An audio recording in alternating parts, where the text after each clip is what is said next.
Lección 2. Presencia norteamericana en el Istmo de Panamá y el interés por el control de la vía interoceánica. Las luchas reivindicativas panameñas a partir de 1903.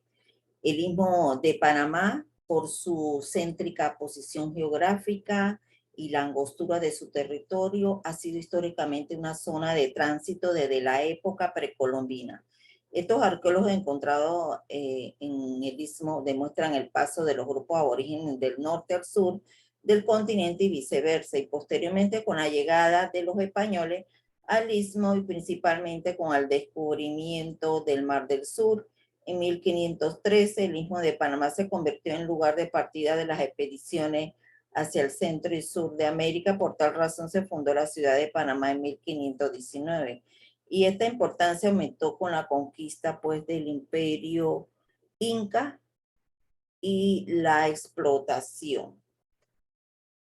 Con las minas de oro, se descubrieron estas minas de oro en California y el ferrocarril de Panamá. El 24 de enero de 1848, James Marshall descubrió por casualidad oro en la corriente de agua de un molino. Este incidente casual traería un año después una avalancha humana hacia California y un auge comercial en el Istmo de Panamá. Las historias sobre las riquezas de las minas de oro en California comenzaron a expandirse a principios de 1849.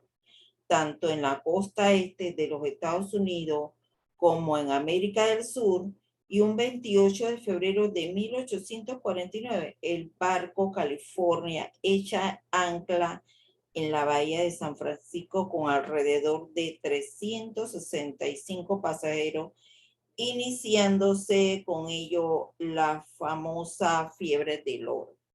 En agosto de 1847 se había organizado en Nueva York la United States Mill Steam Line, compañía naviera, y cuyos accionistas principales eran George Law y Marshall Owen Robert. Dicha compañía cubría la ruta de Nueva York, Nueva Orleans y Chagre. En abril de 1841 se había establecido el Pacific Mail Ship Company por un grupo de comerciantes donde se destacaba William Henry Spinwell. Esta compañía cubría la ruta de Panamá a California. El tránsito a través del Istmo cubría la ruta desde el puerto de Chagre hasta la población de Cruces y de aquí hasta la ciudad de Panamá. Era una ruta peligrosa por el río y posteriormente por tierra, donde los efectos del clima, los insectos, la inseguridad de las canoas, la falta de comodidades en el camino, hospedaje y restaurante, pues el viaje no se hacía en un día y su tránsito se convertía en una odisea. Panamá había vivido un largo periodo de crisis económica al perder importancia como ruta de tránsito desde 1739, con el cierre de la feria de Portobelo, y este inesperado acontecimiento se va a reflejar en un nuevo auge comercial. El tránsito de pasajeros, mercancía y oro a través del Istmo convierte a la ciudad de Panamá de la noche a la mañana en una ciudad populosa donde, a falta de hoteles, la mayoría de las casas se convierten en pensión. Había restaurantes, salones, juegos, tiendas para atender a los aventureros y buscadores de oro, provenientes tanto de Norteamérica como de Europa. Sin embargo, campeaban las enfermedades como la fiebre y la diarrea. Las muertes eran numerosas y no siempre el buscador de oro llegaba a su destino.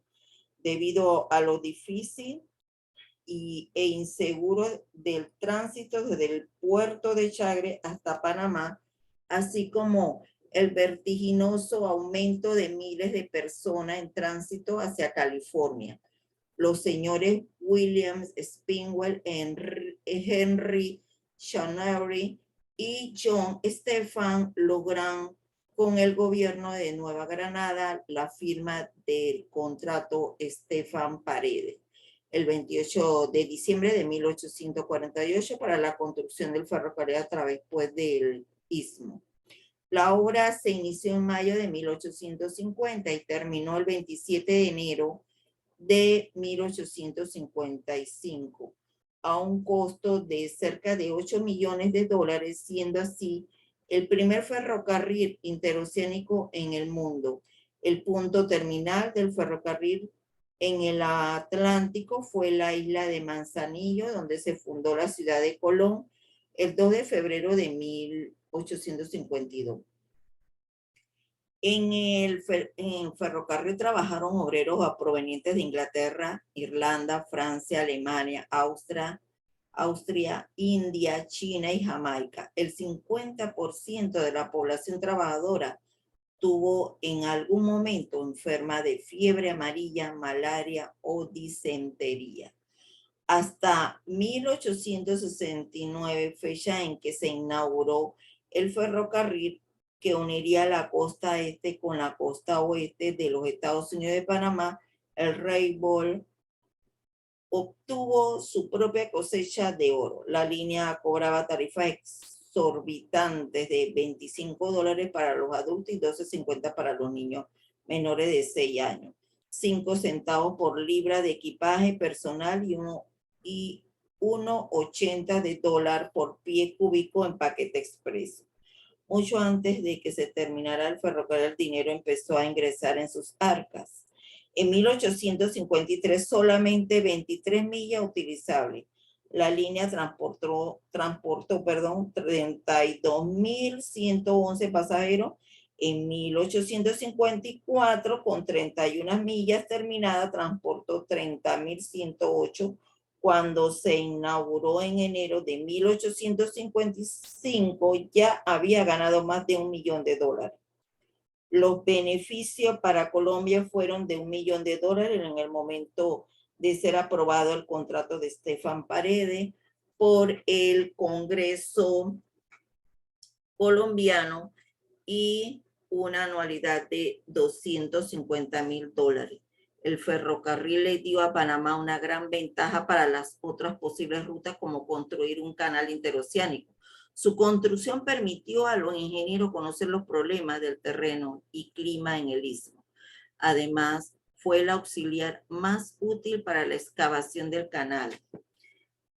Ahora bien, el incidente de la tajada de sandía. Antes de entrar en detalles sobre el incidente de la taja de sandía, es conveniente conocer los antecedentes que motivaron que un hecho de poca importancia como el costo de una rebanada de sandía con un valor de 5 centavos fuera la chispa que causara una batalla con numerosos muertos y heridos de ambas partes. En el artículo 35 del Tratado Mayarino-Bitlar, decía que los ciudadanos, buques y mercancías de los Estados Unidos disfrutaran en los puertos de Nueva Granada, incluso los del Istmo de Panamá, de todas las franquicias y privilegios e inmunidades en lo relativo a comercio y navegación de que ahora gozan los ciudadanos granadinos. Como podemos ver, estaba establecido por tratado un trato especial hacia los ciudadanos norteamericanos. Por otra parte, estos tenían la costumbre de tratar a los latinos y a los europeos, con excepción a los ingleses, como seres inferiores y de quienes hacían alarde de tratar mal. Todos estos hechos trajeron como consecuencia que fuera cuando el ismeño un resentimiento contra los yanquis fanfarrones que populaban a través del istmo en viajes de ida y vuelta a California, mientras que la mayoría de los emigrantes se comportaban con cierto respeto. Los excesos de una minoría irresponsable mantuvo al istmo en conmoción durante los primeros años de la fiebre del oro. Gran parte de los viajeros portaban armas de fuego y los problemas entre borrachos eran frecuentes. La violencia y los incidentes sangrientos de tales disturbios intensificaron el antagonismo que ya existía entre panameños y norteamericanos.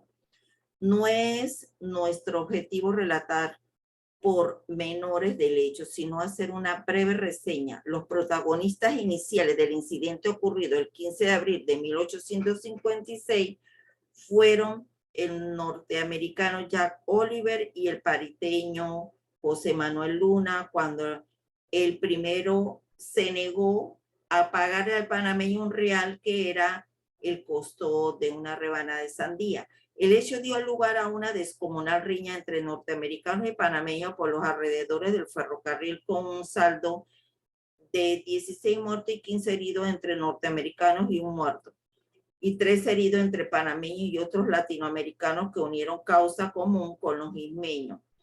Los informes de ambos gobiernos fueron contradictorios, ya que ambos se acusaron mutuamente. Sin embargo, es importante hacer notar la actitud imperialista de los Estados Unidos al no aceptar los testimonios oficiales de los cónsules en Panamá de Gran Bretaña, Francia y Ecuador, quienes apoyaban la posición de Nueva Granada y acusaban a los norteamericanos de agresores y decían que la policía local era inocente de los cargos que le imputaban al gobierno norteamericano de haberse puesto de parte de los ismeños.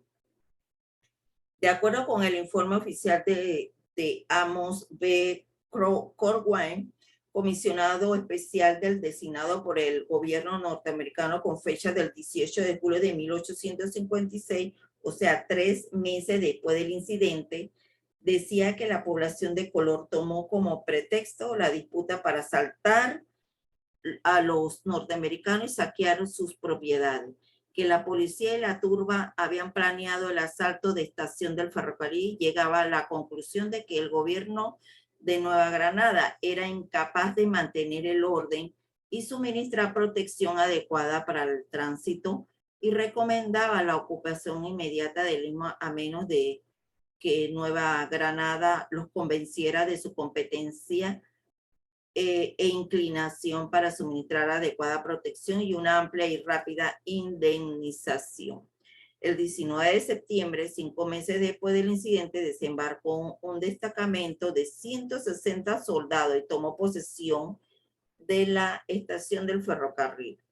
La ciudad se mantuvo en calma y 3 días más tarde las tropas se retiraron sin haber hecho ni un solo disparo. Esta breve e incruenta ocupación del primer caso de intervención armada en el Istmo estaba justificada, según el gobierno norteamericano, por la cláusula del Tratado de 1846, mediante la cual los Estados Unidos garantizaban la neutralidad del Istmo para que el tránsito no se interrumpiera o alterara. Los Estados Unidos hicieron la siguiente propuesta: que Panamá y Colón debían ser ciudades libres que se gobernaran por sí mismas bajo la soberanía de Nueva Granada y conjuntamente controlaran una faja de 20 millas de ancho de océano a océano, con el ferrocarril como línea de tránsito. Nueva Granada debía ceder a los Estados Unidos las islas de Perico, Nao y Flamenco para usarlas como bases navales. Nueva Granada debía transferir a los Estados Unidos sus derechos sobre el Panamá Railroad. Nueva Granada debía pagar daños y perjuicios por la pérdida de vidas y de destrucción de propiedades. Después de largas negociaciones, finalmente se llegó a un acuerdo mediante un arreglo dictado por los Estados Unidos, incorporado al Tratado Gerrans, firmado el 10 de septiembre de 1857, donde Nueva Granada tuvo que pagar una indemnización de $412,394. A través del periodo de negociación y disputa, la desagradable arrogancia del gobierno de los Estados Unidos empañó las relaciones con Nueva Granada y ofendió profundamente al resto de la República Hispanoamericana. Produjo un hondo resentimiento hacia los norteamericanos y finalmente el tratado simboliza en su contenido la agresividad con la que fue tratada de la Nueva Granada en el territorio del Istmo.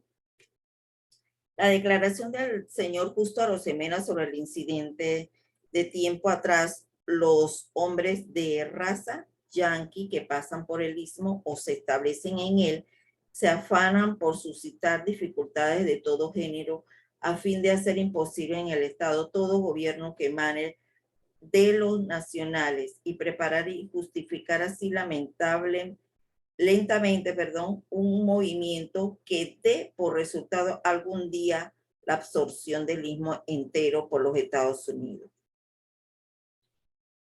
El canal francés y las causas de su fracaso. El 14 de enero de 1869, Colombia y los Estados Unidos suscriben un tratado como la construcción de un canal por Panamá, pero dicho tratado no fue aprobado por el Congreso colombiano. El 8 de julio de 1870 fue aprobado un segundo tratado como modificaciones, pero en esta ocasión fue rechazado por el Senado norteamericano. En los inicios de la década del 70, el istmo vivía los efectos del colapso económico al perder importancia como zona de tránsito, agravada aún más con la apertura de la línea férrea transcontinental en los Estados Unidos de 1869. El 20 de marzo de 1807-8 se firmó entre el ministro de Relaciones Exteriores de Colombia, Eustorgio Salgar, y Lucien Napoleón Bonaparte Weiss, en representación de la sociedad civil del canal no interoceánico. El convenio que le otorgaba a los franceses un derecho exclusivo para construir un canal y para operarlo por 99 años, el momento de terminar la obra.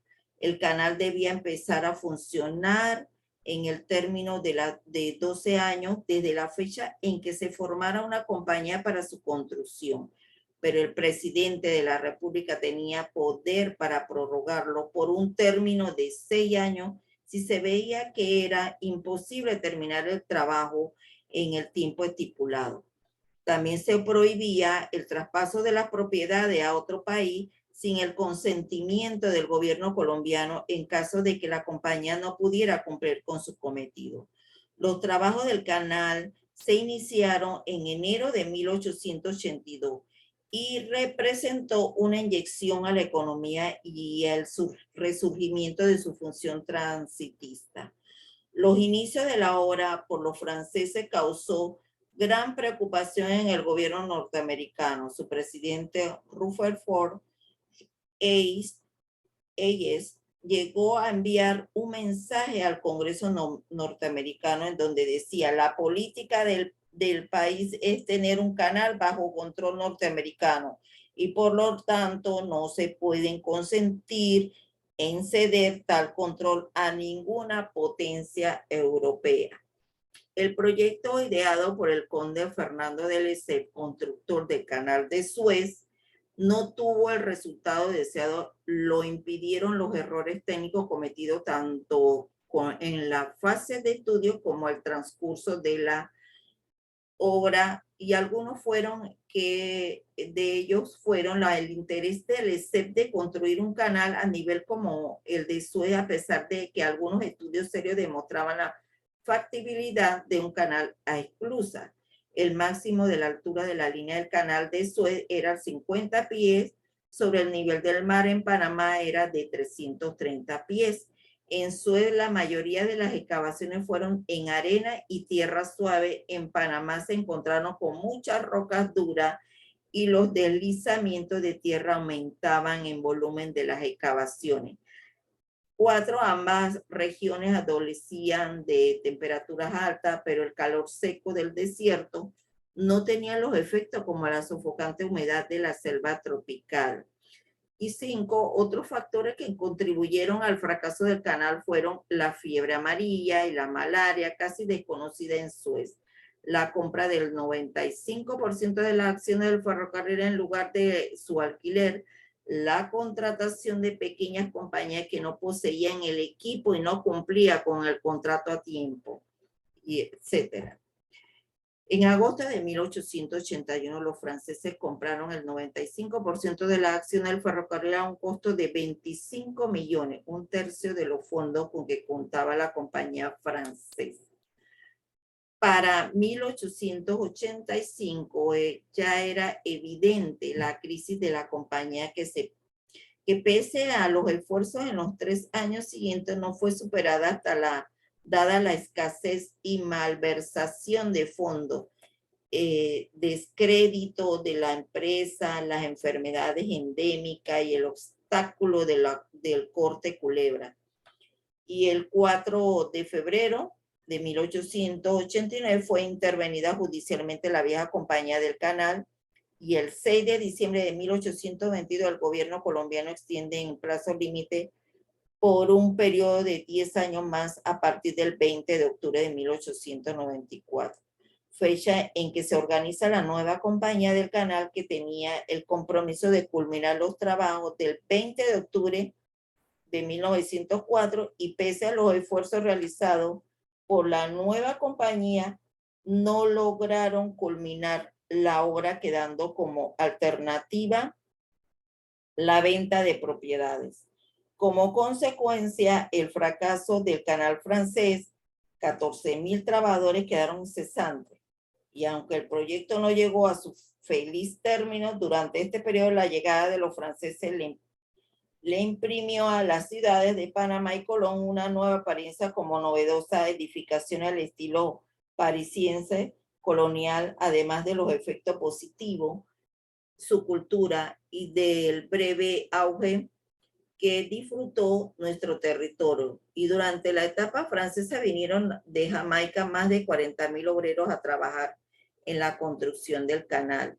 Y durante la etapa norteamericana, en el año con mayor número de obreros fue en 1913, con unos 56,654 personas. El tratado Herrange,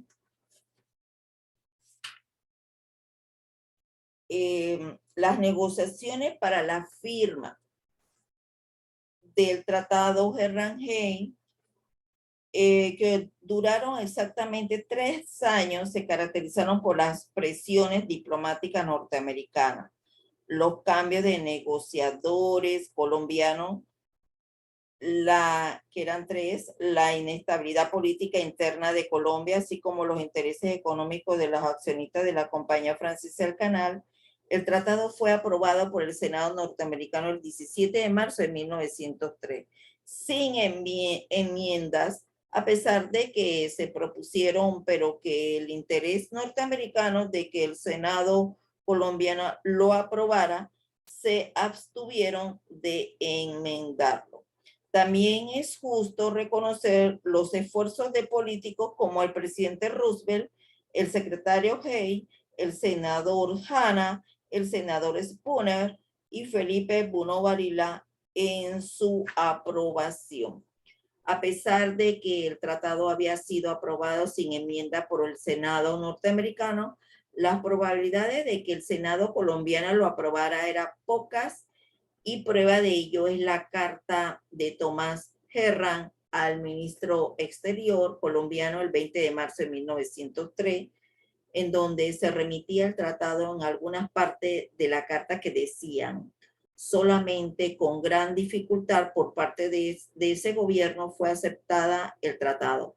Cualquier enmienda inevitable causaría su fracaso, ya que es la opinión universal de este país que los Estados Unidos ya está recibiendo muy poco y otorgando demasiado.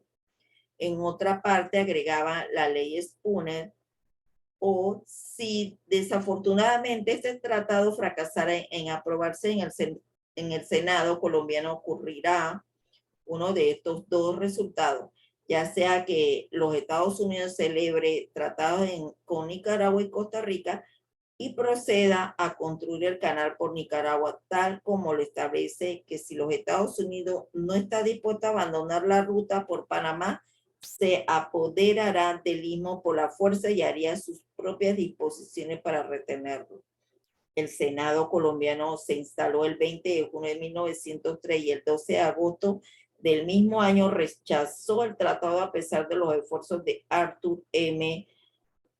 Beaupre, representante del gobierno norteamericano en Colombia y de Thomas Herran, negociador del tratado. También trataremos de resumir las causas del rechazo.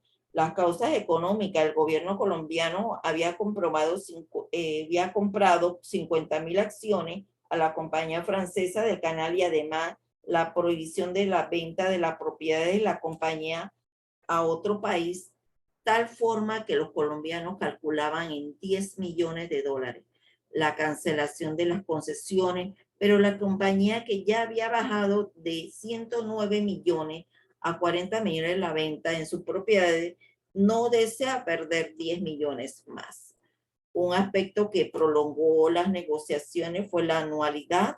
Colombia aspiraba a 600.000 dólares, mientras que se había pactado a solo 250.000 dólares y no estaba conforme con esa compensación económica.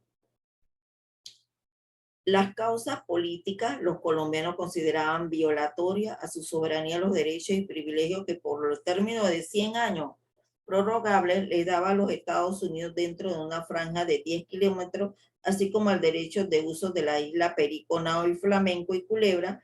Y aunque en el tratado se establecía que este acuerdo no violaba la soberanía colombiana, sin embargo estaba presente entre sus ciudadanos la evidente política expansionista norteamericana y el peligro de apoderarse del Istmo de Panamá.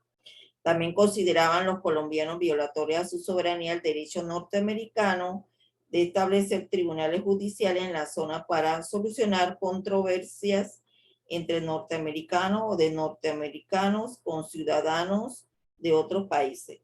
Otra causa política era el interés del Senado de debilitar la administración del presidente marroquí al no lograr la aprobación del tratado, también para que el gobierno no mejorara su economía con los 10 millones que tenía que darle los Estados Unidos al momento de aprobación y con ello superar la crisis económica causada por la guerra civil recién terminada.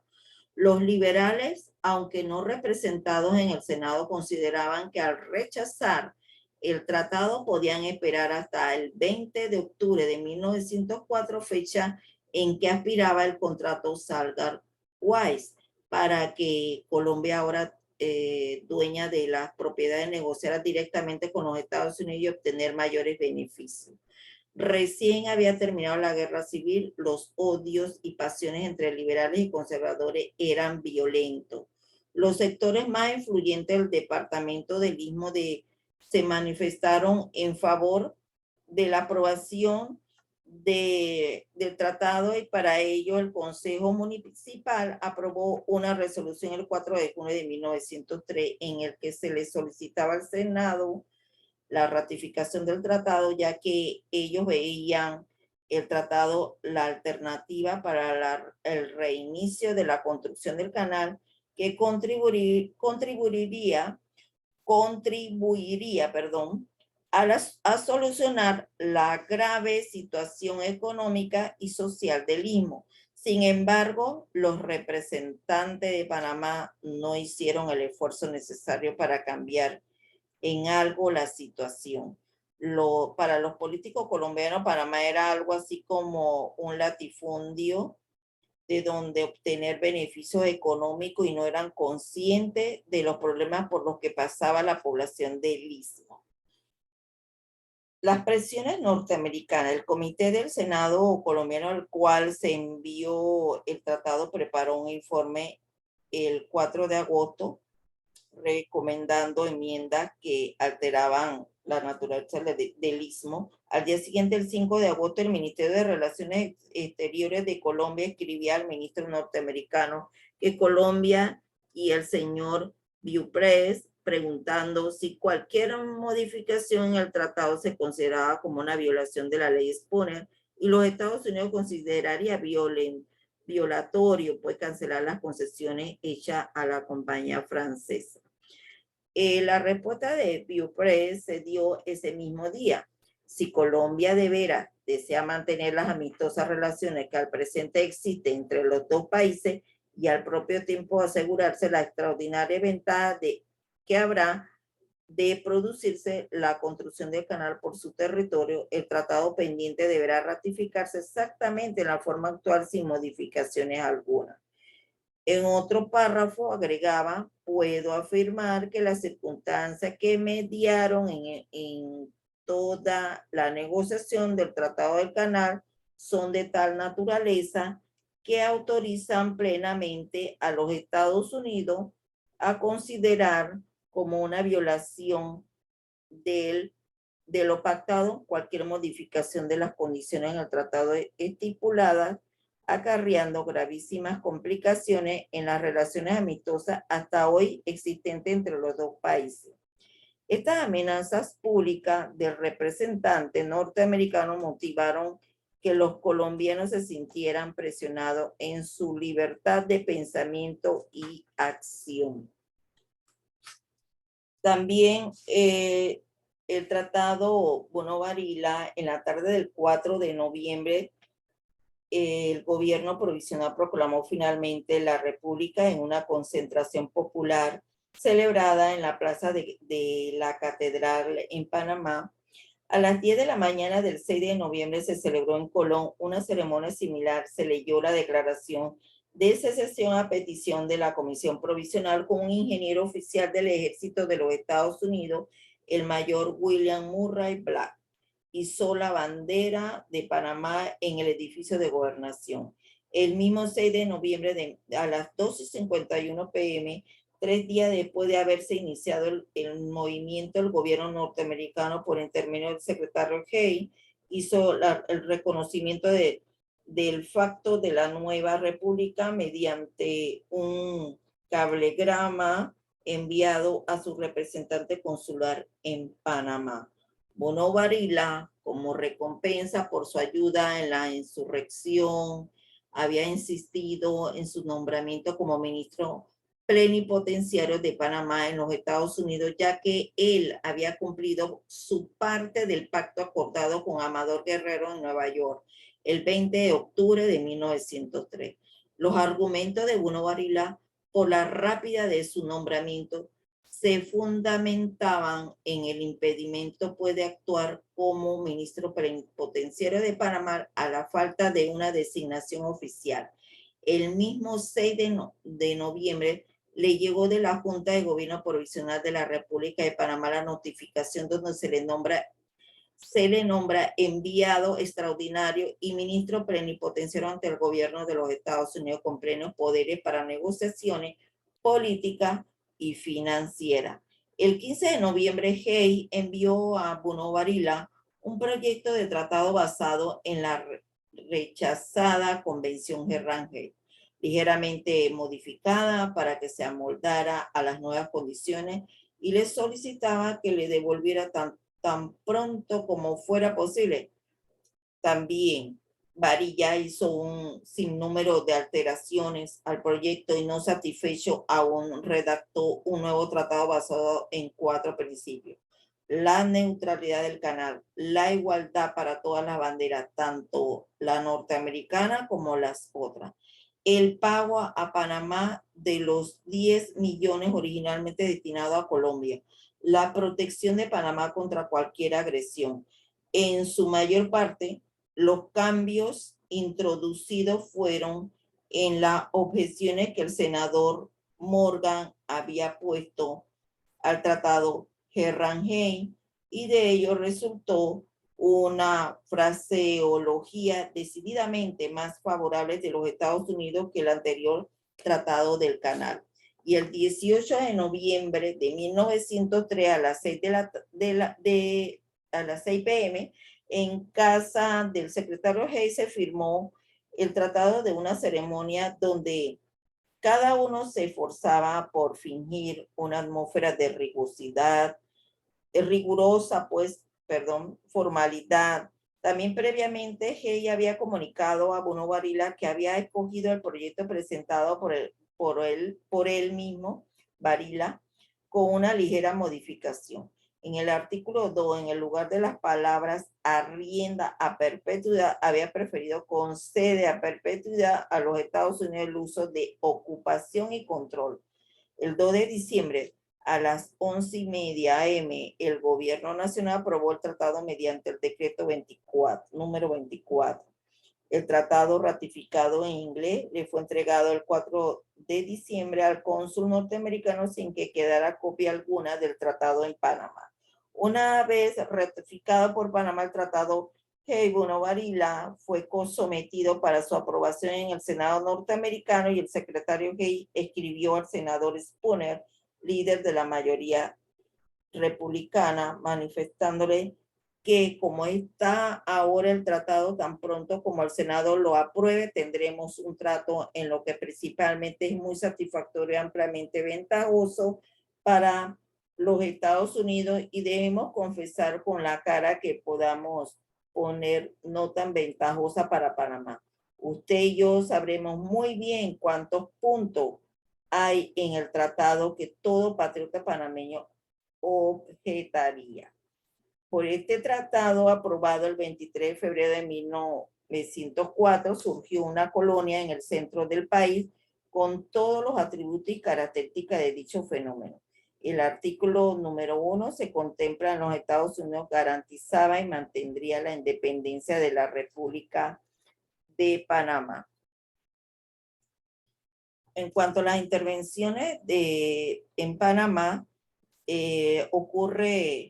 fue una intervención diplomática, ocurre cuando se dirigen representaciones orales o escritas al Estado en que intervienen por conducto de su representante oficial. Desde el punto de vista de las normas jurídicas internacionales, este tipo de intervención se llama de derecho, porque su valor queda registrado en tratados internacionales previamente establecidos como ejemplo de intervención diplomática de derecho. Tenemos el Tratado Gerrán-Cas, tratado que puso fin al conflicto suscitado entre Nueva Granada y Estados Unidos debido al incidente de la taja de sandía, y en donde Nueva Granada accedía a pagar a los Estados Unidos la suma de $412,304 de indemnización. Este tratado fue negociado por representantes diplomáticos de dos gobiernos soberanos, aunque en él se atentó contra la soberanía granadina, lo cual se cataloga como intervencionista. La intervención armada significa la intromisión sobre un territorio cualquiera, ya sea por simple amenaza o por medio de ocupación. De acuerdo a su duración, se puede dividir en permanente o temporal. Las intervenciones pueden ser de hecho o solicitadas. Son armadas de hecho cuando el país que interviene a otro lo hace por su propia cuenta, y armadas solicitadas cuando un país le pide a otro que intervenga para solucionar sus conflictos internos. Sin pretender buscarle una justificación, lo cierto es que las intervenciones norteamericanas desde 1856 hasta 1925 tenían de por medio un tratado que la sustentaba. También estaba todas las intervenciones de 1856 hasta 1903, ya fueran de hecho o solicitadas, se sustentaban en este artículo. Es más, en 1903 Roosevelt se valió de una interpretación suya del tratado para garantizar la separación de Panamá de Colombia. Posteriormente, cuando Panamá surge como república y firma el tratado Hay-Bonavila, el primer artículo de dicho tratado decía: los Estados Unidos garantizaban y mantendrán la independencia de la República de Panamá. En el artículo ha sido considerado como la enmienda Platt panameña, alusión y enmienda de que impuso los Estados Unidos la Constitución cubana en 1901 para otorgarle la independencia. La enmienda Platt le prohibía a Cuba firmar tratados, lo que afectaba a la soberanía de Cuba, obligaba a Cuba a conceder bases navales permanentes y reconocía a Estados Unidos el derecho de intervenir con sus tropas cuando lo exigiese el mantenimiento del orden público. Todas las intervenciones ocurridas desde 1906 hasta 1925, ya sea de hecho o solicitadas, se sustentaban en el artículo 7 del Tratado Hey Bruno Varila. Y en el artículo 136, la Constitución panameña de 1904. La intervención ocurrida en Panamá se clasifican intervenciones armadas solicitadas en 1860, 1865, 1902, 1912, 1925 y 1990. Intervenciones armadas, de hecho, fue en 1856, en 1885, en 1918 y en 1964. El 20 de diciembre de 1989, aun cuando esta invasión fue ordenada por el gobierno norteamericano, la misma fue comunicada horas antes del gobierno del presidente Indara y no hay prueba que demuestre que dicho gobierno se opusiera a la invasión. También los antecedentes de la independencia de Panamá estuvo condicionada a la firma del tratado Hey Bruno Varila, que le garantizó al gobierno norteamericano la construcción y el uso del control del canal de Panamá a perpetuidad. Obviamente la construcción del canal y la dinámica comercial de la ruta benefició enormemente a la burguesía panameña, quien vio en este proceso una forma rápida de invertir pues, y recuperar sus capitales. Sin embargo, esto trajo consigo que la presencia militar y la intervención de los asuntos internos del país por parte del gobierno de estadounidense se hiciera notorio desde ese entonces. El gobierno norteamericano prácticamente determinaba quién o quiénes gobernaban a Panamá. A pesar de eso, la presión de los sectores populares y patrióticos hizo que se lograra revisar diversos aspectos de los tratados. En esta situación también produjo que aparecieran en Panamá agrupaciones nacionalistas e ideológicas cuyos basamentos se fundamentaron en la recuperación de la soberanía en la zona del canal. Ahora el tratado Thomson-Urrutia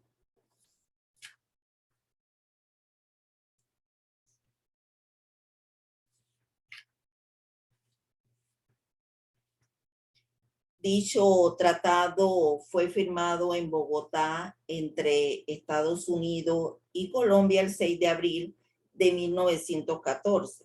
Su objetivo era solucionar el conflicto entre norteamericanos y colombianos, provocado por el apoyo que brindó Estados Unidos al movimiento separatista de Panamá en 1903. En virtud de este tratado, ambos países acordaron, entre otros puntos, como el derecho de Colombia de transportar tropas, buques y materiales de guerra sin pagar peaje por el canal de Panamá. El pago de Colombia de la suma de 25 millones de pesos en indemnización por la separación de Panamá. El reconocimiento por parte de Colombia y la fijación del límite fronterizo con la República de Panamá de conformidad a lo indicado en la ley colombiana del 9 de junio de 1855. La exoneración de todo impuesto y derecho a los productos agropecuarios y de la industria colombiana que pasen por el canal, así como el correo. Panamá no tuvo ninguna participación en la negación del tratado Thomson-Urrutia, ni tampoco le dio el derecho a Estados Unidos para que actuara pues en su nombre.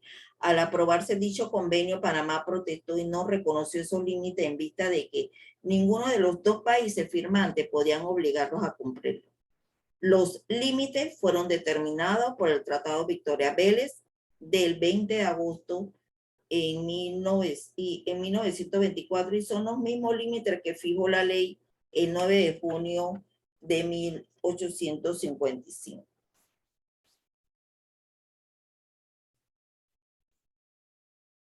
El tratado Hey Bruno Varila,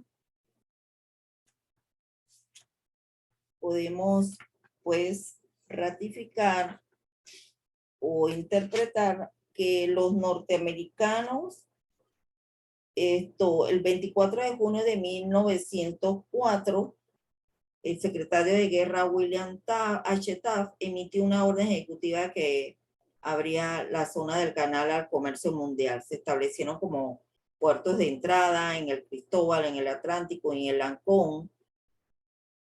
En el Pacífico se aplicaron otras medidas económicas fiscales, tales como el cobro de impuestos por importaciones que se impusieron de acuerdo con la tarifa entonces vigente en los Estados Unidos, la tarifa Dingley, y establecieron oficinas de correo con su respectivo sello postal. Y pues mediante otras disposiciones del sistema de la misma orden ejecutiva se autorizaba al gobernador de la zona del canal a suscribir y poner en práctica un acuerdo con el gobierno panameño para la cooperación de servicios de aduana en la zona del canal y de la República de Panamá. También se autorizaba al gobernador de la zona a establecer relaciones comerciales recíprocas entre la zona del canal y de la República. También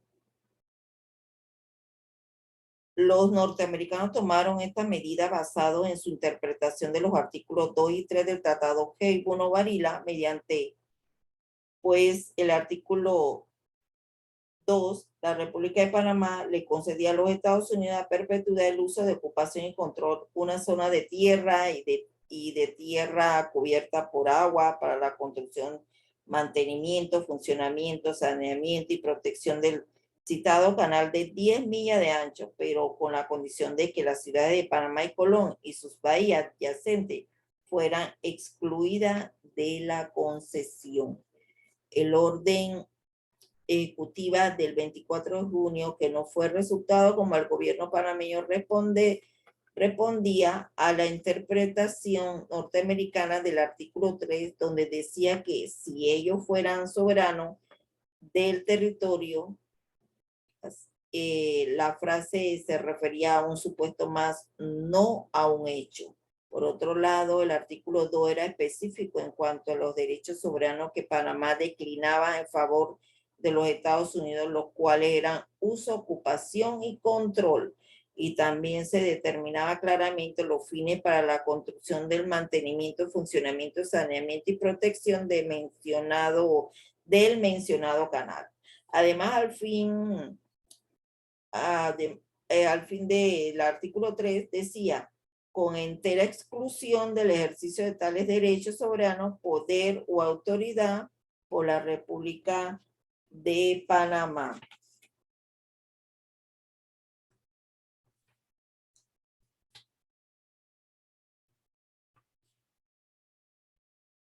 La interpretación panameña era que había renunciado a favor de los Estados Unidos, solamente en los derechos y fines estipulados en el artículo 3, pero conservaban los derechos soberanos sobre aquellos derechos no contemplados y dentro de ellos estaban los beneficios económicos y fiscales del área canalera. La primera protesta panameña se elevó al 9 de julio y tuvo motivaciones económicas fiscales, lo que mostraba el interés básicamente comercial del gobierno. Según el artículo 2, el tratado de la zona tendría 10 millas de ancho o 5 a cada lado de la línea central, pero con la exclusión de la ciudad de Panamá y Colón y sus aguas y bahías adyacentes.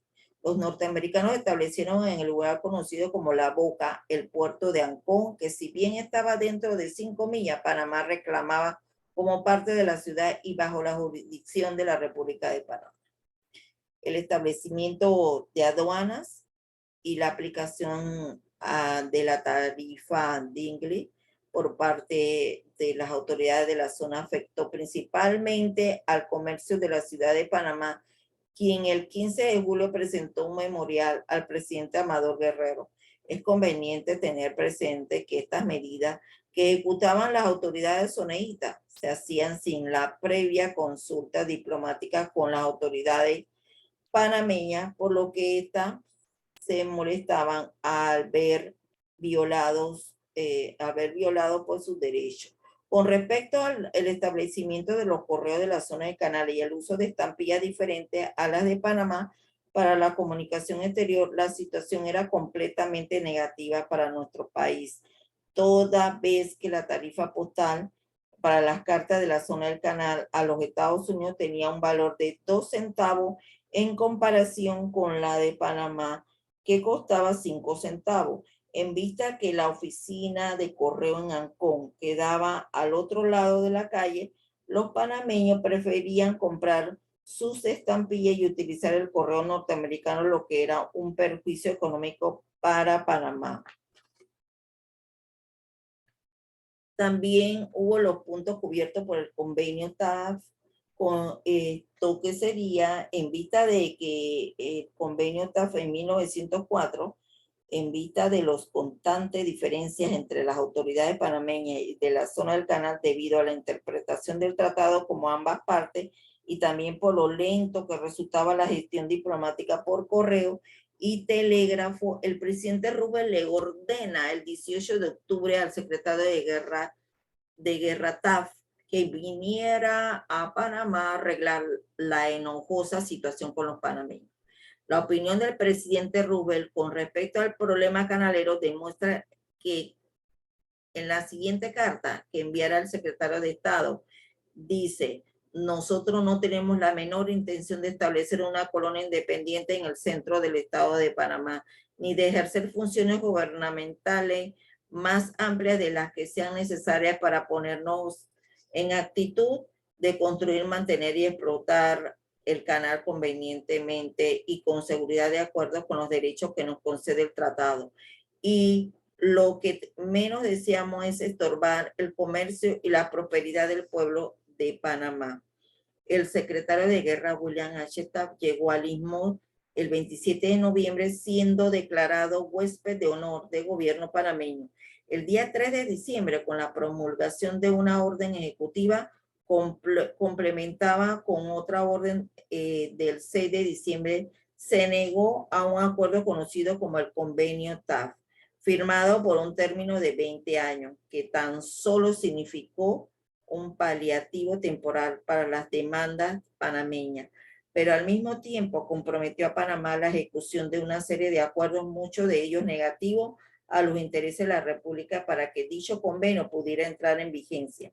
Elimina la principal preocupación del gobierno y del comercio local. La zona del canal no quedaría abierta al comercio mundial.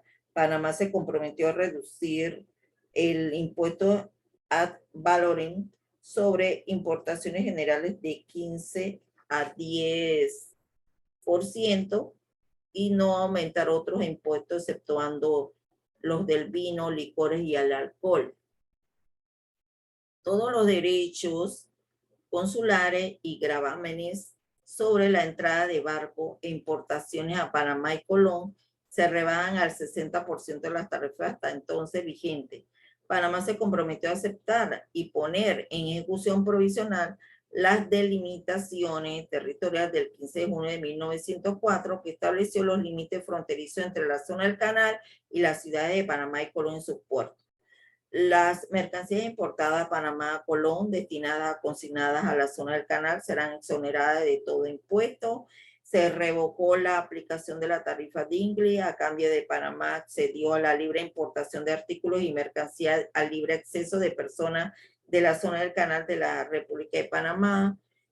También Panamá se comprometió a abolir el impuesto del 1% de las exportaciones de monedas de oro. El gobierno aceptó el convenio como bueno e inmediato emitió el decreto número 182 de 1904, donde se comprometió a dar cumplimiento a los compromisos que había adquirido.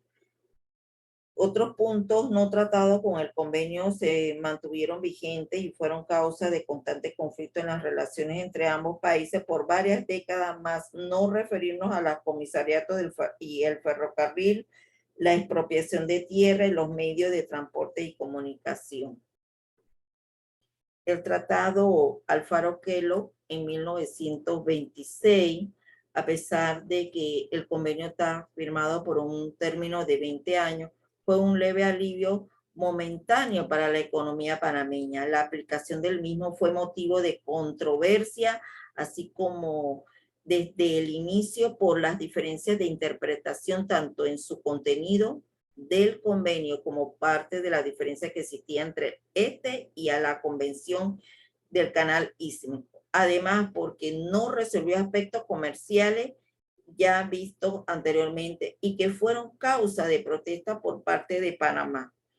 En agosto de 1922, Ricardo J. Alfaro es nombrado ministro plenipotenciario de Panamá en Washington y el 1 de septiembre el presidente Harding solicita al Congreso norteamericano la autorización para abrogar el convenio TAF que se había concertado por el tiempo que durara la construcción del canal. Por parte de Panamá, la abrogación del convenio permitiría la apertura de las negociaciones para un nuevo tratado. El 5 de febrero de 1923, el Congreso norteamericano autoriza al presidente a abrogar el convenio TAF cuando lo considerara conveniente. El gobierno norteamericano comunica al gobierno panameño la abrogación del convenio TAF a partir del 1 de mayo de 1924. La abrogación de dicho convenio significaba nuevamente de la vigencia del tratado de 1903 en todas las partes, pues incluyendo las económicas que eran perjudiciales para Panamá. Las negociaciones se hicieron en Washington el 12 de marzo de 1924. Los puntos a negociar se clasificaron en tierras, caminos, sanidad, cementerio para Colón, radio, telegrafía, privilegios comerciales. Algo que caracterizó el proceso negociador que duró 2 años y 4 meses fue el silencio hacia el pueblo panameño, actitud esta que despertó interés y desconfianza hacia el gobierno y los negociadores. El tratado fue firmado el 28 de julio de 1926 entre el ministro plenipotenciario de Panamá en Washington, Ricardo J. Alfaro, y el secretario de Estado Frank Kellogg. El nuevo tratado renovó el convenio TAF de 1904 y aclaró algunos puntos del tratado de 1903. Y un estudio del tratado que comparaba las aspiraciones de Panamá durante las negociaciones con los resultados demostró que solo consiguió algunas ventajas económicas y fiscales, pero incluía el artículo 11 que comprometía seriamente la soberanía panameña, que era el control de las comunicaciones radiográficas inalámbricas por parte de los Estados Unidos. También la República de Panamá conviene en cooperar por todos los medios posibles con los Estados Unidos en la protección y defensa del Canal de Panamá. En consecuencia, la República de Panamá se considerará en estado de guerra en caso de cualquier conflicto armado en que los Estados Unidos sean beligerantes y con el fin de hacer más efectiva la defensa del canal, si ello fuera necesario, en concepto del gobierno de los Estados Unidos, le traspasará a esto durante el periodo de las hostilidades o mientras haya amenaza de ella en todo el territorio de la República de Panamá. El funcionamiento y el control de las comunicaciones radiográficas e inalámbrica, naves aéreas, control de aviación y navegación aérea. El control, pues, también Estados Unidos no era nada nuevo, ya que las mismas existían desde el 29 de agosto de 1914, cuando por presiones de los norteamericanos, el gobierno panameño pidió un decreto mediante el cual se traspasaba a los Estados Unidos el control completo y permanente de todas las estaciones inalámbricas en el territorio en aguas nacionales. También el 15 de diciembre de 1926, el Poder Ejecutivo envió a la Asamblea Nacional el tratado para su aprobación o rechazo. Debido a la presión popular en claro que el mismo iba a ser rechazado, por lo que la Asamblea no le dio tratamiento inmediato en espera de una salida apropiada. Tanto los defensores como los opositores al tratado eran conscientes de un rechazo liso y llano por parte de la Asamblea. Sería visto como un desaire hacia los Estados Unidos, lo que causaría una situación tirante. También se recordaba el rechazo del Tratado de Rangel por parte del Senado colombiano y la actitud que asumieron el pueblo y el gobierno norteamericanos, que dio como resultado el apoyo a los panameños para la separación de Colombia. Y el rechazo de plano podría pues significar que los Estados Unidos le diera plena vigencia al Tratado de 1903, que era perjudicial en muchos aspectos a los intereses panameños, y que se negaran en el futuro nuevas negociaciones para la concertación de un nuevo tratado. Finalmente, el 26 de enero de 1927, la Asamblea Nacional, que no había entrado en discutir el tratado, aprueba con resolución al final que es altamente conveniente para los intereses de la República mantener las más cordiales relaciones con los Estados Unidos de América, para lo cual es preciso que esas relaciones puedan ser reguladas de tal manera que en el futuro no pueda surgir ninguna clase de divergencias. Y bueno, y como resuelto, la Asamblea aprobó suspender la consideración del tratado suscrito en Washington el 28 de julio de 1926 por los plenipotenciarios de la República y de los Estados Unidos en América, hasta tanto el Poder Ejecutivo haya tenido oportunidad para gestionar una vez más lo conducente a conseguir soluciones que satisfagan plenamente las aspiraciones de la nación. En resolución redacta a los diputados opositores del proyecto Armodio Arias y Domingo H. Turner, y dos de los negociadores, Eduardo Schiari y Ricardo J. Alfaro, logró el objetivo deseado porque las relaciones diplomáticas entre ambos países se mantuvieron con normalidad. Los Estados Unidos no aplicaron medidas contrarias a los intereses panameños y se mantuvieron las conversaciones que hicieron posible la concertación del Tratado Arias-Rubel de 1936.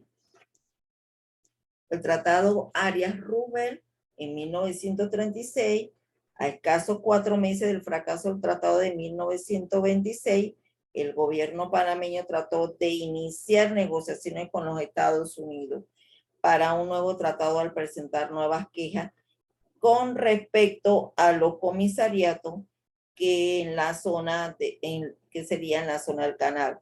La propuesta norteamericana se dio en mayo, cuando en alusión a las recién fracasadas negociaciones respondió que dicho problema quedaba resuelto cuando se intercambiaran los instrumentos de ratificación. Sin embargo, para 1929, cuando se daba un cambio de gobierno en los Estados Unidos, dicho país accede a iniciar negociaciones para un nuevo tratado.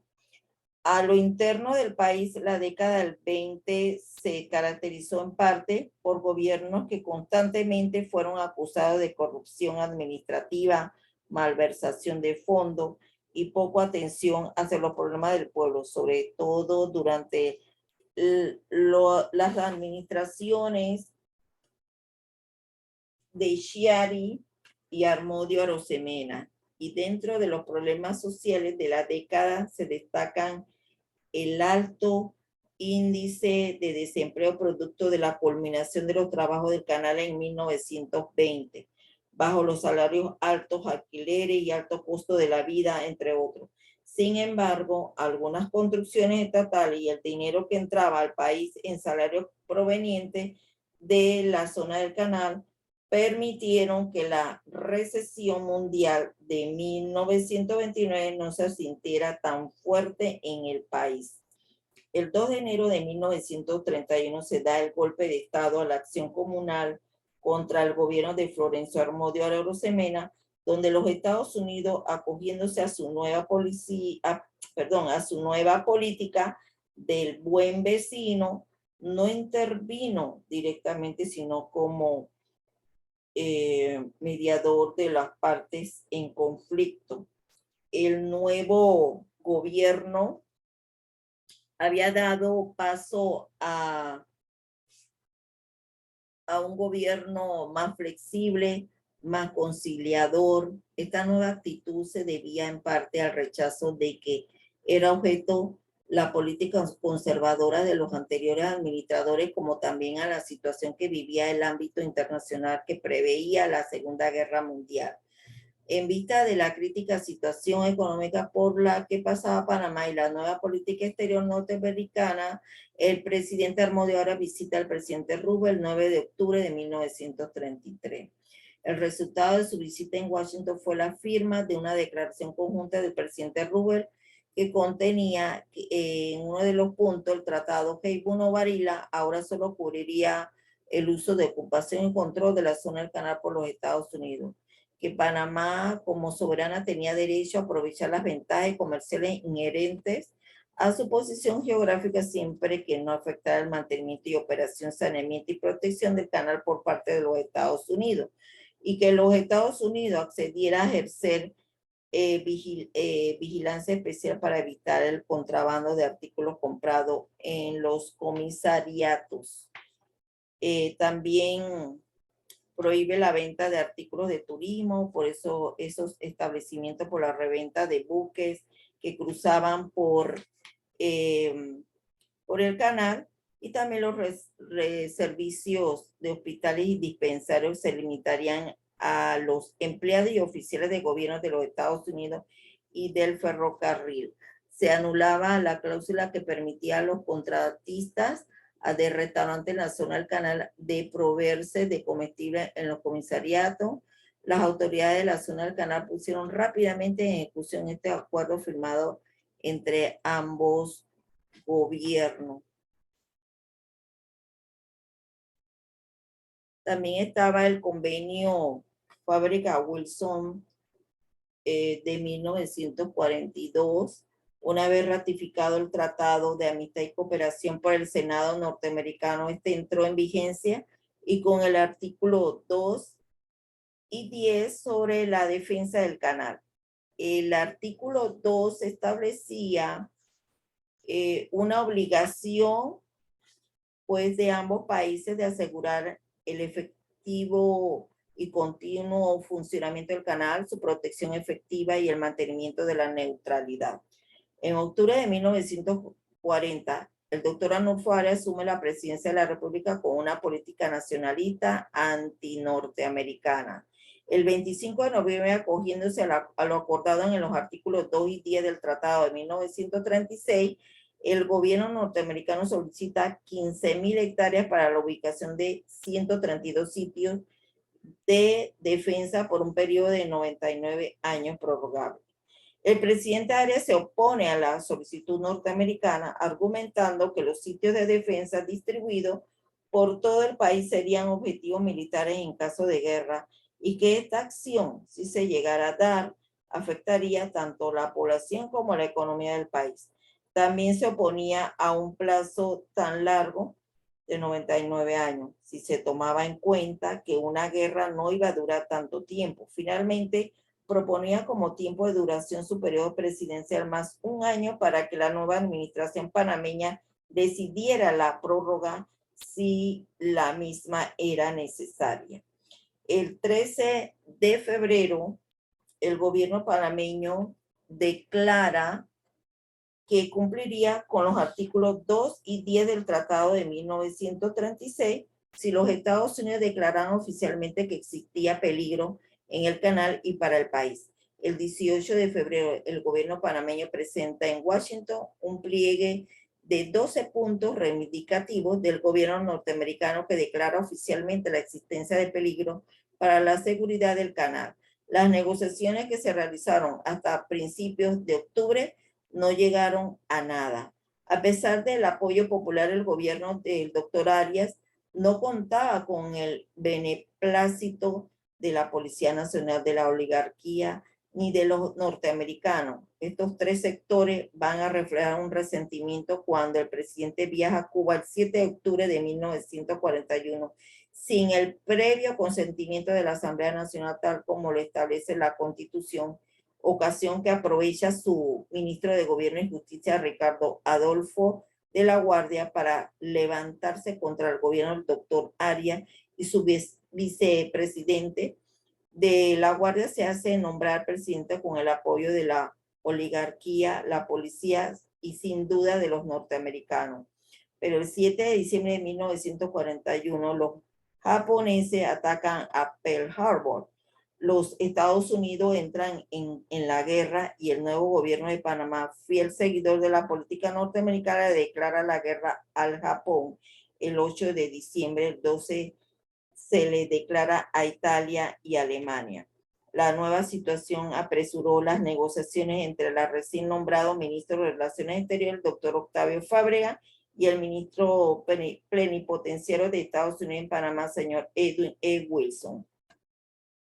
En base de los compromisos asumidos en los artículos 2 y 10 Tratado de 1936 y la resolución 15 de la segunda reunión de la Cancillería de La Habana en 1940, Panamá decidió firmar el 18 de mayo de 1942 el convenio donde daba un arriendo a las 15,000 hectáreas por los 132 sitios que defenderían adecuadamente el canal y la integridad territorial de Panamá a cambio de los Estados Unidos mediante un canje nota efectuado ese mismo día, acepta el 2 de 12 puntos que contenían algunos compromisos y reivindicaciones menores para Panamá y que era gran parte sido elaborado anteriormente por el gobierno del doctor Arnulfo Arias.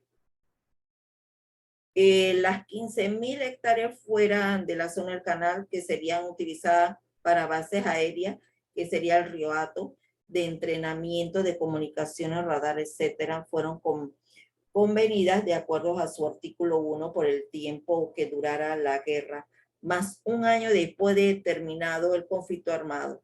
El mismo artículo decía que si durante dicho periodo los dos gobiernos estimaban que a pesar del cese de la hostilidad continuaba existiendo el estado de inseguridad internacional que hicieran imperiosa la necesidad de la continuación de algunas de esas bases o aéreas de defensa. Los dos gobiernos procederían a consultarse para celebrar el nuevo convenio que las circunstancias requerían en este último acuerdo. Se repetía pues el artículo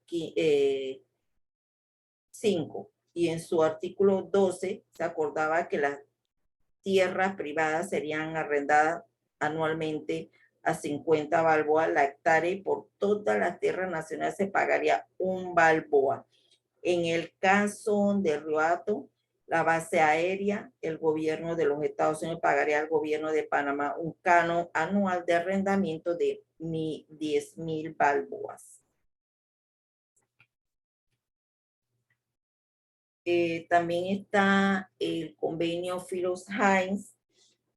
Este convenio sobre el arrendamiento de sitios de defensa firmado entre Panamá y los Estados Unidos el 18 de mayo de 1942 se había acordado en su artículo primero que un año después de que determinada la guerra, los Estados Unidos devolverían los sitios de defensa a la jurisdicción panameña. Y como la guerra había finalizado el 1 de septiembre de 1945 con la firma de la capitulación pues de 1945, con la firma de la capitulación a bordo del acorazado Missouri en la bahía de Tokio, donde los japoneses se rendían incondicionalmente a las tropas aliadas.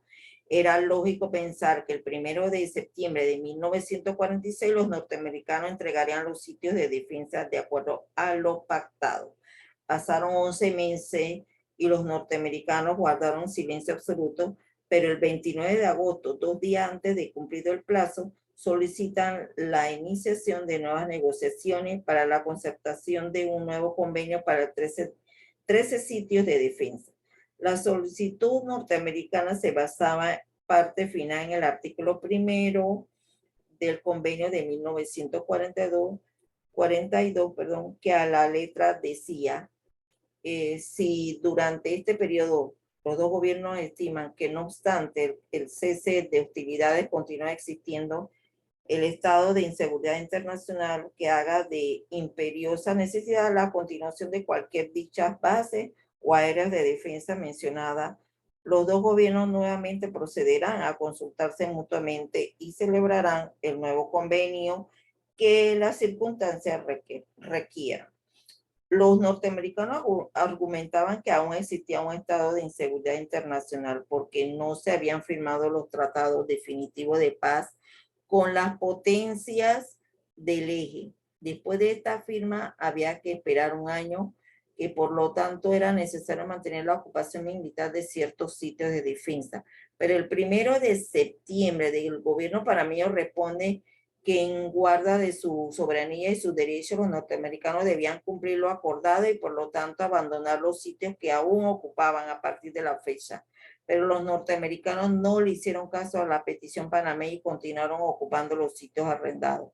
La actitud del gobierno panameño recibió el respaldo popular, pero esta posición oficial duró poco tiempo porque entraron en juego otros intereses. La oligarquía criolla, que siempre se ha caracterizado por su poco interés en la soberanía panameña y mucho en el factor económico. Le preocupaba la pérdida en el arriendo de sus tierras que eran alquiladas a un buen precio, la pérdida de bonanza económica que había significado para la industria y el comercio de los sitios de defensa esparcidos por todo el país. Y por último, les preocupaba, al igual que en 1926, la reacción norteamericana al desaire que significaba el rechazo a su solicitud y las consecuencias, sanciones económicas y políticas que se pudieran dar.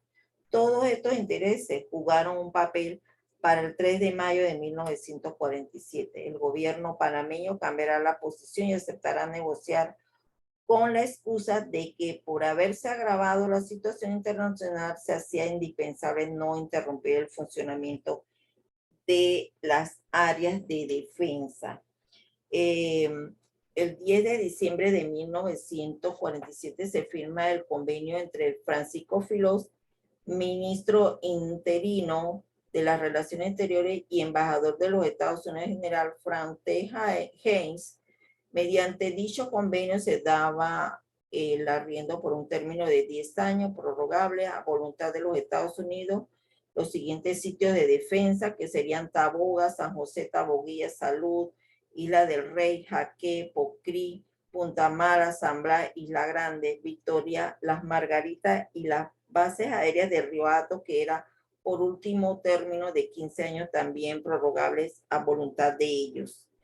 Este mismo día de la firma del convenio, el presidente Jiménez convoca a la Asamblea Nacional a sesión extraordinaria para el 12 de diciembre. Ese día, 12 de diciembre, las organizaciones populares encabezadas por Federico de Estudiantes, perdón, por la Federación de Estudiantes de Panamá, el Frente Patriótico de la Juventud, el Magisterio Panameño Unido, la Asociación de Profesores de la República, el Partido Socialista, el Partido del Pueblo, el Movimiento Inclinario y otras organizaciones se dirigían al Palacio Legislativo, cerca de la Plaza de Francia, en una gran marcha de repudio al convenio.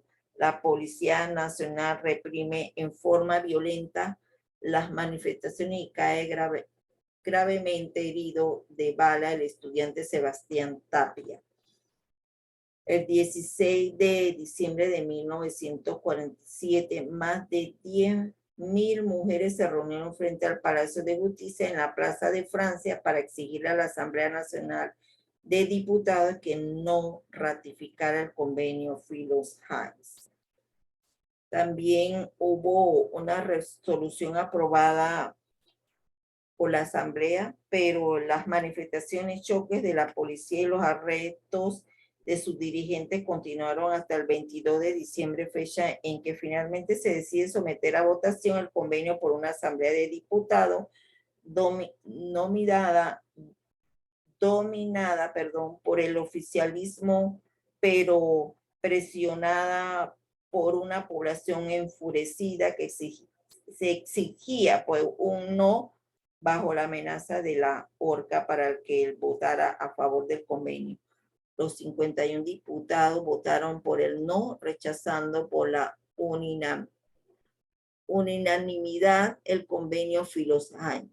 Y bueno, la resolución fue que la impruebase el convenio firmado en esta ciudad el día de el día 10 de los corrientes por los representantes de los gobiernos de la República de Panamá y de los Estados Unidos de América, debido a que dicho convenio no está inspirado en el principio de la igualdad jurídica de los estados contratantes, ni se sujeta a las normas del derecho internacional y al espíritu del sistema interamericano de defensa.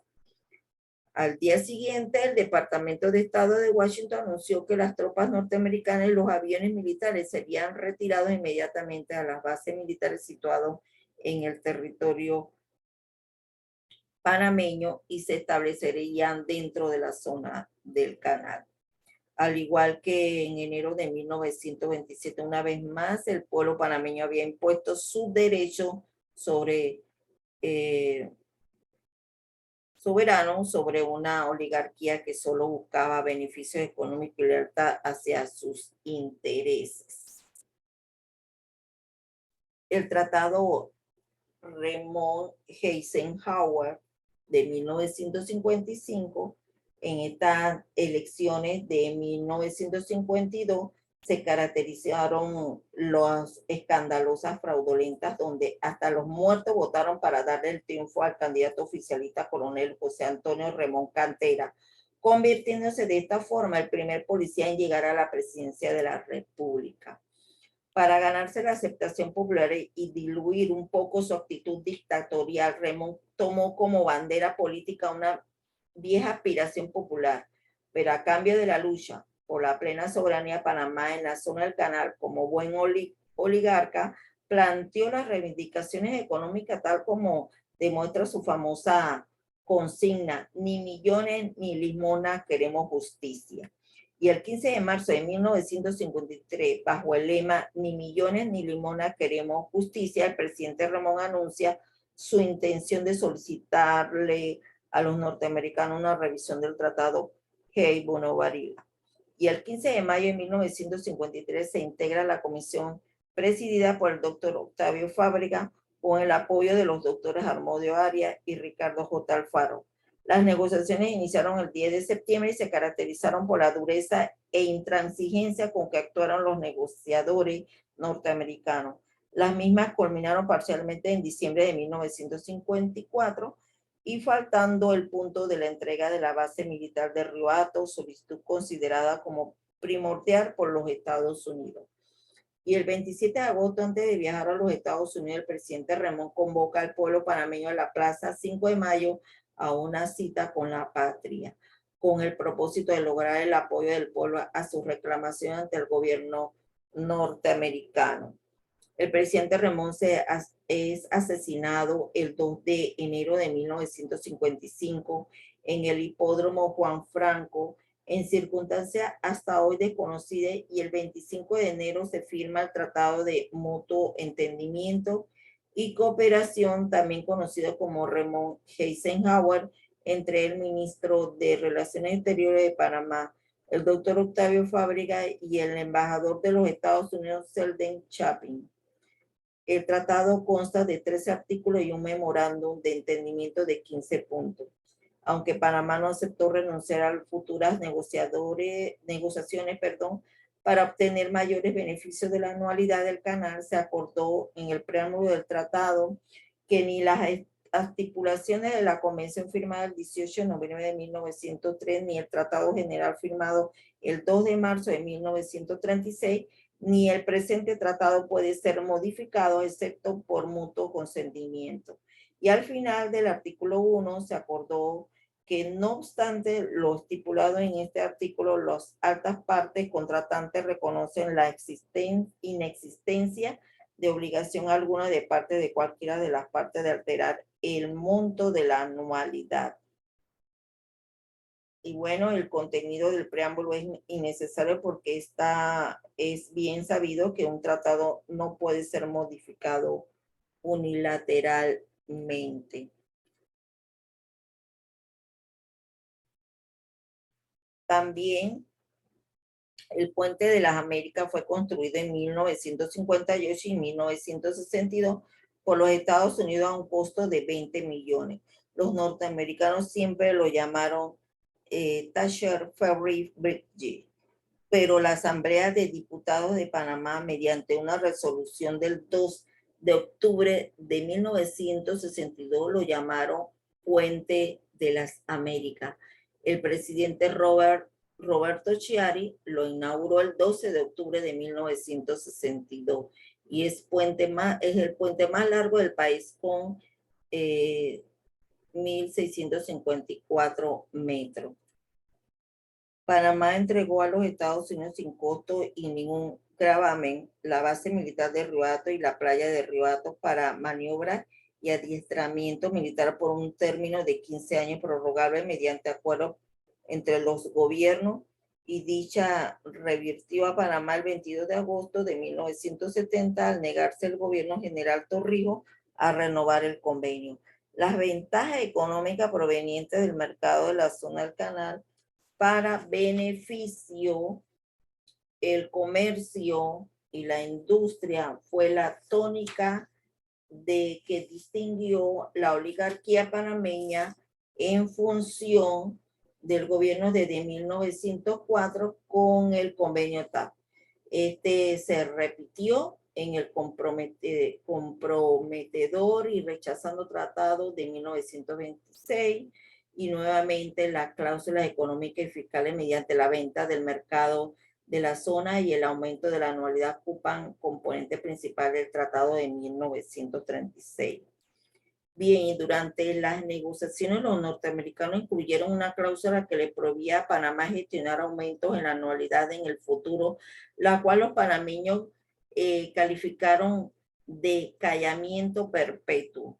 Esto se recoge al final del artículo 1 del tratado, que dice que las altas partes contratantes reconocen la existencia de la obligación alguna de parte de cualquiera de las partes de alterar el monto de la anualidad.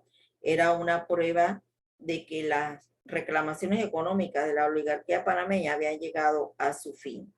Esta actitud norteamericana de poner fin a las reclamaciones panameñas, la legalización de la base militar de Río Hato sin costo alguno para los Estados Unidos, eran claros ejemplos de lo que el futuro iban a ser las negociaciones con un gobierno panameño en manos de la oligarquía, pero como le dice el refrán, el hombre propone y Dios dispone. Lejos estaban los norteamericanos de pensar que el pueblo panameño, cansado de gobiernos oligarcas y complacientes, saldría a la calle el 9 de enero de 1904 a luchar por su soberanía en la zona del canal, lo que condujo a un cambio profundo en las relaciones entre los dos países. A continuación, en la lección 3, vamos a hablar de las etapas abrogacionistas del Tratado Heybuno-Varila y la etapa negociadora de los tratados Torrijos-Carter.